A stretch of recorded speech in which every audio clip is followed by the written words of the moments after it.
بسم الله الرحمن الرحيم الحمد لله رب العالمين والصلاة والسلام على سيد الأنبياء والمرسلين محمد وآله وأصحابه أجمعين أما بعد عن أبي هريرة رضي الله تعالى عنه قال قال رسول الله صلى الله عليه وسلم من يأخذ عني هؤلاء الكلمات فيعمل بهن أو يعلم من يعمل بهن فقال أبو هريرة قلت أنا يا رسول الله فأخذ بيدي فعد خمسا فقال اتق المحارم تكن أعبد الناس إلى آخر الحديث.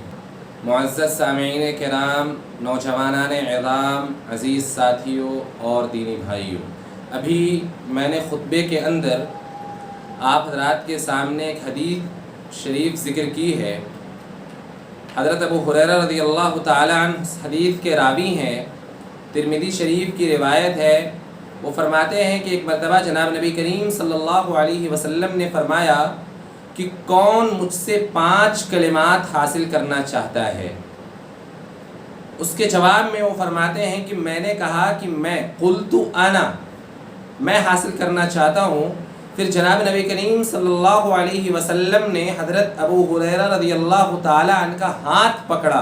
فاخذ بیدی، اس کے بعد فعد خمسا، 5 چیزیں ترتیب وار حضرت ابو ہریرہ رضی اللہ تعالی عنہ کو شمار کرائی کہ وہ 5 چیزیں کیا ہیں.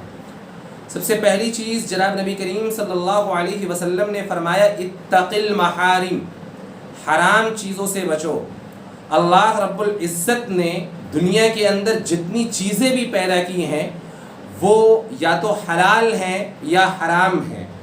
خود جناب نبی کریم صلی اللہ علیہ وسلم کا فرمان ہے الحلال بین والحرام بین، حلال چیزیں بھی واضح کر دی گئی ہیں، حرام چیزیں بھی واضح کر دی گئی ہیں.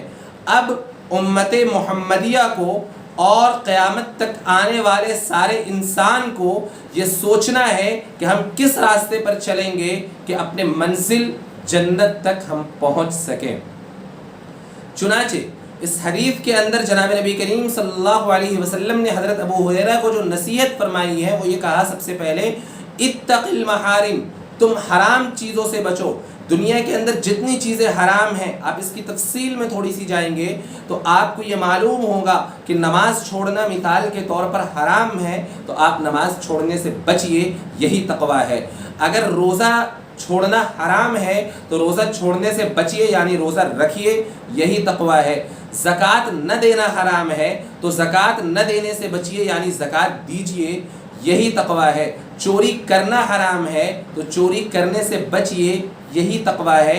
زنا کرنا حرام ہے تو زنا کرنے سے بچیے، یہی تقویٰ ہے. اسی طریقے سے مکمل تفصیلات ہیں کہ دنیا کے اندر جتنی چیزیں حرام ہیں، جتنی چیزیں ناجائز ہیں، اور وہ تمام امور جن کے پائے جانے کی وجہ سے اللہ رب العزت ناراض ہوتا ہے، اور وہ تمام کام جو باری تعالیٰ کی ناراضگی کے اسباب ہیں، ان تمام کاموں سے بچنا، اسے ہی تقویٰ کہا جاتا ہے.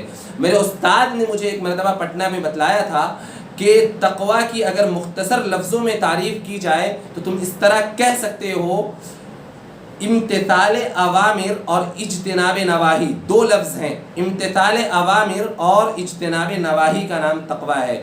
مطلب کیا ہے؟ مطلب یہ ہے کہ امتثال اوامر، جن چیزوں کے کرنے کا اللہ رب العزت نے حکم دیا ہے، جو چیزیں اپنے بندوں کے ذمہ فرض کی ہیں، آپ علیہ الصلوۃ والسلام نے جو باتیں امت محمدیہ کو سکھلائی اور بتلائی ہیں، ان تمام باتوں کو کرنا یہ امتثال اوامر کہلاتا ہے. اور جن جن چیزوں سے رکنے کو کہا ہے، اسلام کے اندر جو تمام منہیات ہیں، جو چیزیں اللہ رب العزت کی ناراضگی کے سبب بنتی ہیں، ان تمام چیزوں سے بچ جانا، اجتناب نواہی، اس سے پرہیز کر لینا، ان 2 کاموں کے کرنے کا نام تقویٰ ہے. چنانچہ اس حدیث کے اندر وہی کہا گیا کہ تم حرام چیزوں سے بچو. اس کا نتیجہ کیا ہوگا؟ اگر کوئی حرام چیز سے بچتا ہے اس کا فائدہ کیا ہوگا؟ آگے فرمایا تکن اعبد الناس، کہ تم تمام لوگوں میں اللہ رب العزت کی بارگاہ میں سب سے بڑے عبادت گزار بن جاؤ. اس لیے میرے بھائیوں، میرے بزرگوں، آپ کو اور ہمیں اور پوری امت محمدیہ کو یہ سوچنا ہے کہ جو جو چیزیں حرام ہیں ہم ان تمام چیزوں سے بچیں، اور جو چیزیں حلال اور واضح ہیں شریعت کے اندر ان تمام کاموں کو اپنائیں، تاکہ ہماری دنیا کی زندگی بھی سنور سکے اور آخرت کے میدان میں بھی ہم کامیاب و کامران ہوں۔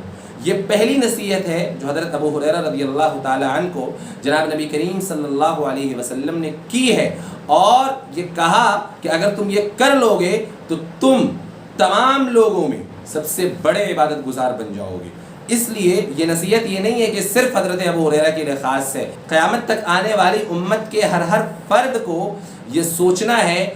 اور آپ علیہ الصلاۃ والسلام نے جو یہ نصیحت حضرت ابو ہریرہ رضی اللہ تعالیٰ عنہ سے کی ہے، اس نصیحت کو پیش نظر رکھ کے کام کرنا ہے تاکہ اس کی دنیاوی زندگی بھی اور اخروی زندگی بھی کامیاب ہو سکے۔ یہ ایک نصیحت ہے۔ اس کے علاوہ بقیہ 4 نصائح اور ہیں جو حضرت ابو ہریرہ رضی اللہ تعالیٰ عنہ کو جناب نبی کریم صلی اللہ علیہ وسلم نے کی۔ انشاءاللہ ان تمام موضوعات پہ بھی گفتگو ہوگی۔ اللہ تبارک و تعالیٰ سے دعا ہے کہ اللہ رب العزت ہمیں حرام کاموں سے بچائے، اجتناب نواہی اور امتثال اوامر، یہ 2 صفات ہمارے اندر پیدا فرمائے تاکہ کل قیامت کے دن کی رسوائی سے ہم سب بچ سکیں۔ اللہ تبارک و تعالیٰ ہمارے کہنے سننے کو قبول فرمائے، آمین یا رب العالمین، وآخر دعوانا الحمد للہ رب العالمین۔